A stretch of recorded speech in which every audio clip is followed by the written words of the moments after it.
նահապետը, Հայկ նահապետը, մեր ազգի անվանադիր նահապետը, երբ որ հաղթեց Բերլին ու տուն վերադարձավ,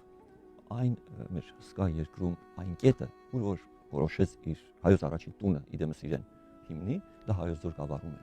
Այնտեղ կա Հայկաբերդը, Հայկաբերդի ստորոտին կա Աստվածաշեն գյուղը, իդեպ նույն անունով գյուղեր ամբողջ մեծ հայքում շատ կան, որ ասենք 2, 3, 4 տարբեր գավառներում նույն անունով, Աստվածաշեն անունով միակն է։ Եվ հենց Հայկաբերդի ստորոտին, ինչու որտեղ Հայկը ինքը նաև աստվածություն էր։ Այդտեղ տաճար էլ կար, չէ՞, Հայկաբերդում։ Հայկաբերդում 2 տաճարներ կան, մեկը բժշկության, մեկը խավդի, մյուսը իր մուշինի աստվածներին նվիրված։ 2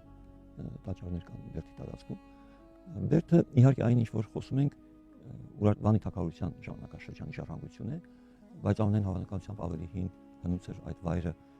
կարևորված է եղել։ Եվ պատահական չի, որ այդ Բերդի ստորոտին, ուղղակի Բրուրի ստորոտին եղած գյուղն է կոչվում է Աստվածաշեն։ Սա Հայկի պատվին է, ուրիշ բան չի։